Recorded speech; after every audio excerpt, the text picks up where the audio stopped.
प्रिय भक्तों, आज का अपना विषय रहेगा राम शब्द के 2 अक्षर वेदों से कैसे निकला जो सुमरण मंत्र बना।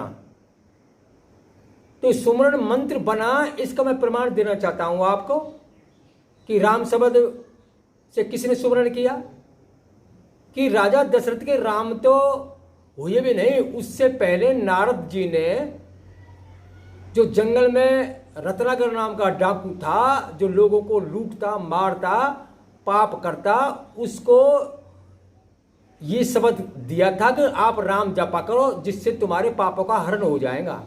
आप पाप करते हैं, सारा दिन पाप बनता है, तो पापों को सोखने वाला ये राम शब्द है, इसके द्वारा सुमरण किया करो।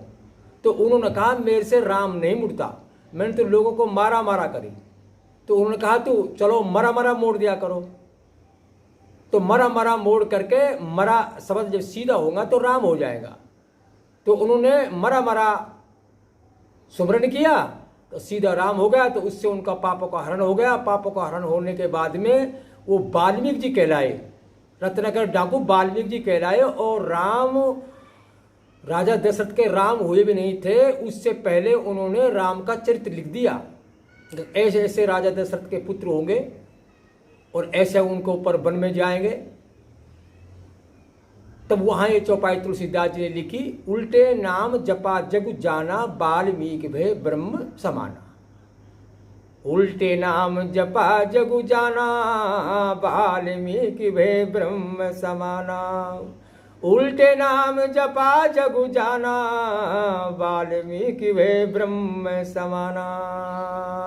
तो एक प्रमाण तो मैं ये दे रहा हूं आपको। और दूसरे एक संत ने और कहा है, राम भजो भाई राम भजो, राम को नाम बड़ो सुखदाई।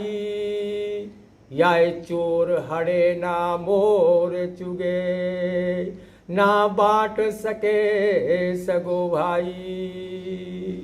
करनी में साजो नहीं, भुगतो अपनी आप।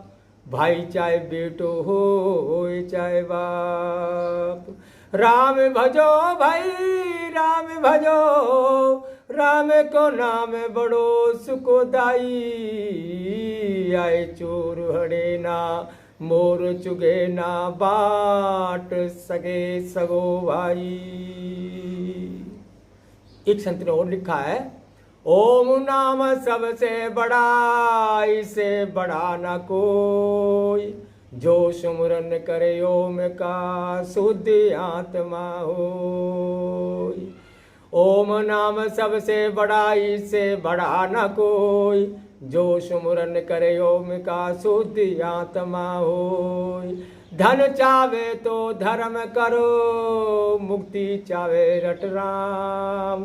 हाड़ मास का पूत ना आवे ना किसी काम।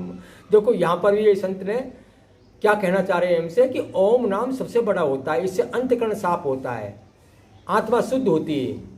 आत्मा तो अखंड सुख रूप आप ही है ना। तो आत्मा को यहाँ उपाधि भेद से 5 आत्मा कहा है, ज्ञान आत्मा, महान आत्मा, शांत आत्मा, मुख्य आत्मा, मिथ्या आत्मा।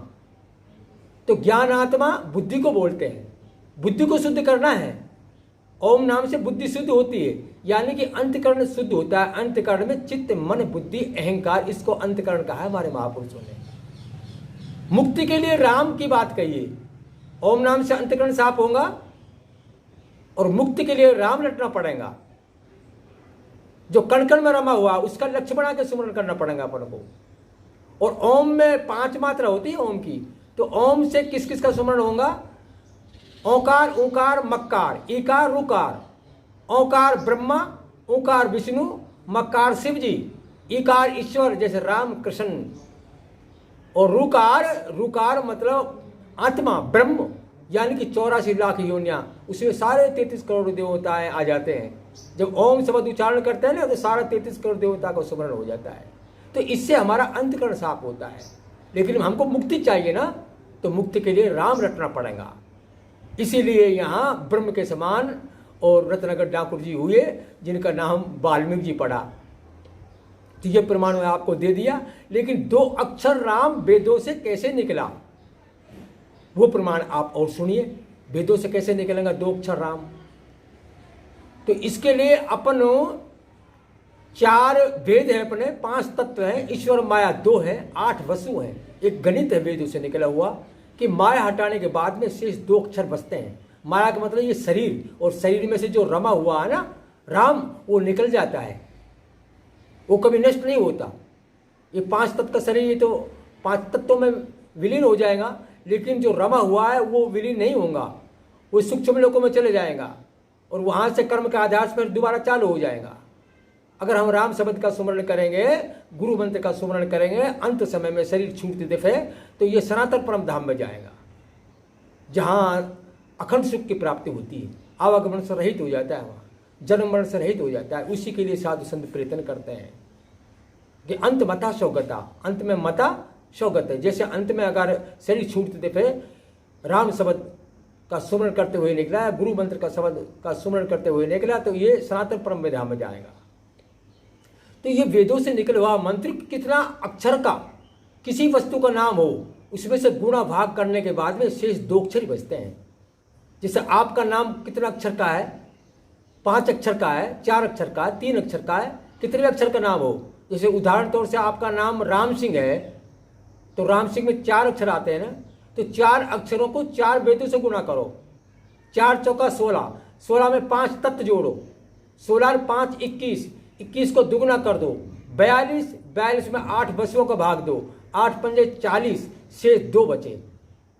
किसी का 3 अक्षर का है, 3 अक्षर को 4 वेदों से गुणा करो, 4 तिया 12, 12 में 5 तत्व जोड़ो, 17, 17 को दुगुना करो, 21, 21 को दुगुना करो 42, 42 में 8 का भाग दो, 8 पंजे 40, शेष 2 बचे।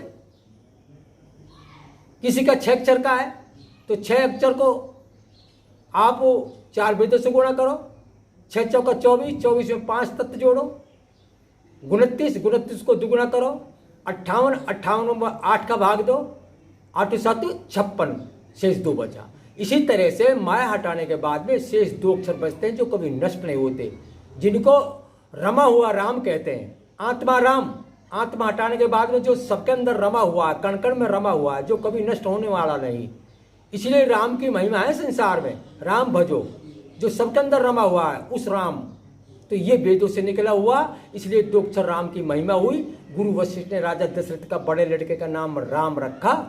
वो राम तो अनादि पहले से चला आ रहा है, जो कण कण में जर्रे जर्रे में रमा हुआ है। आप भी अपने लड़के का नाम राम रख सकते हैं, कोई मना करेगा आपको?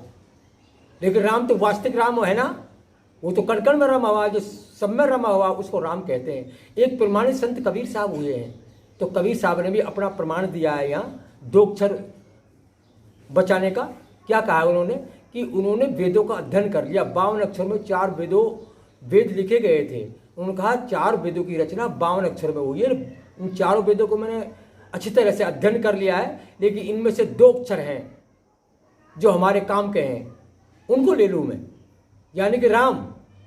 तो वो एक दोहा लिखते हैं यहाँ और हमको हमारे लिए, लेकिन बोल तो अपना आप से रहे, कह रहे हैं माध्यम बन करके कि 4 वेदों को मैंने पढ़ लिया, अध्ययन कर लिया, अब इनको मैं गंगा जी की समर्पित कर दूँ वेदों को, और 2 अक्षर राम ले लूँ।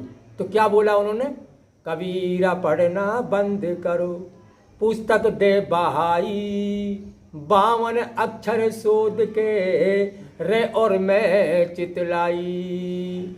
कबीरा पढ़ना बंद कर, पुस्तक दे बहाई, 52 अक्षर शोध के रे और मैं चितलाई। कि चित के अंदर रे और मैं यानी कि राम, इसको धारण कर लूँ, बाकी 52 अक्षरों को गंगा जी के समर्पित कर दूँ। इसका मतलब ये नहीं वो अपने आप से कह रहे हैं कि कब तक पढ़ूंगा वेदों को, ये वेदों को पढ़ने में लगा रहूंगा या कुछ करूंगा। तो हमको भी ये वीडियो सुन करके कुछ करना चाहिए, हमको भी सुमरण करना चाहिए, और आज से सुमरण करना चाहिए, अभ्यास करना चाहिए। अंत मता सौगता, अंत में मता कब होगा? जब हम आज से सुमरण करेंगे। आप कहो मैं जो अंत में शरीर छूटेगा जब सुमरण करूंगा, तो नहीं हो पाएगा, अभी से अभ्यास करना पड़ेगा, जब अंत में सुमरण हो पाएगा, नहीं तो संसार का सुमरण हो पाएगा। तो ये मैंने आपको प्रमाण दिया, 2 अक्षर वेदों से निकला हुआ, ऐसे निकला वेदों से, और ये सुमरण मंत्र बना। और एक छोटा सा प्रमाण है यहाँ कि अंत बता सौगता, एक गुरु ने अपने शिष्य से कहा, बेटा जब मैं शरीर छोड़ूंगा ना तो आकाश में दुंदुभियाँ बजेंगी और मैं समाधि में रहूँगा, कभी आप मेरे को शरीर को नष्ट मत कर देना। लेकिन जिस दिन मैं शरीर छोड़ूंगा उस दिन आकाश में दुंदुभियाँ बजेंगी, तो मैं 1 दिन की 2 दिन की समाधि लगा सकता हूँ। कभी संसारिक लोग आकर के मेरे शरीर को नष्ट कर दें तो आपके देख रेख में लगाऊंगा। तो उनका शरीर पूरा हो गया, छूट गया शरीर। गांव में जो बुजुर्ग लोग थे उन्होंने कहा नहीं है इसमें, नहीं है इसमें, लेकिन वो शिष्य नहीं माना इस बात को कि नहीं गुरुजी समाधि में है। दुंदुभी नहीं बजी ना, आकाश में दुंदुभी बजने कह रहे थे गुरुजी, वो दुंदुभियाँ तो बजे ही नहीं है। तो दुंदुभी कहाँ से बजे?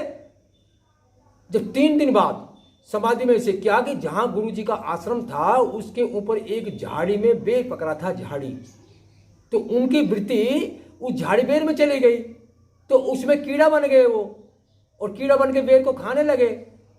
अब जैसे ही वो बेर नीचे गिरा और वहां सज्जन ये घूम रहा था, उसके पैर के नीचे आकर के वो बेर फूटा और आकाश में दुंदुभी बजी। तो अचानक जो भी वहां लोग थे उन्होंने कहा ये क्या हुआ? अरे इधर बेर में पटाखा भी था और उधर आकाश में दुंदुभी बजी। तो वहां महापुरुष ने अनुभव किया कि गुरु जी की जो आत्मा थी ना इस बेर में चली गई है और वो कीड़ा बन के खा रही है। अब वो पैर के नीचे आया और फूटा और आकाश में दुंदुभी बजी, तो शरीर इनका छूट गया है, शरीर पूरा हो गया है। अब इनकी शरीर की जो अगली क्रिया है वो की जाए। तो अंत मता स्वगता, इसीलिए यह महापुरुष ने कहा है आज से अभ्यास करो अभी से ही। राम राम राम राम राम राम राम राम राम राम सुमरन मंत्र, या गुरु मंत्र हो या राम मंत्र हो, तो उसका अभ्यास करेंगे तो अंत में जब शरीर छूटेगा तब हमसे सुमरन होगा। इसीलिए तो बाली ने भी कहा था भगवान राम से कि जन्म जन्म मुनि जतन कराई, अंत राम कही आवत नहीं। कि प्रभु जन्म जन्म तक साधु संत प्रयत्न करते हैं कि शरीर छूटते दफे और आपका नाम उच्चारण होने में नहीं आता। आप तो मेरे सामने खड़े हो तो मैं अजर अमर होकर क्या करूँगा, आप अपने धाम को भेज दो। तो इसी चौपाई को समझ करके अपन को ये अर्थ लेना है यहाँ कि वास्तव में अंत में मता शरीर छूटते दफे उस भगवान का सुमरन में होना चाहिए। वो सुमरन के लिए या तो गुरु मंत्र हो या वेदों से निकला हुआ ये राम मंत्र हो। तो यहाँ सत्संग को विश्राम देते हैं।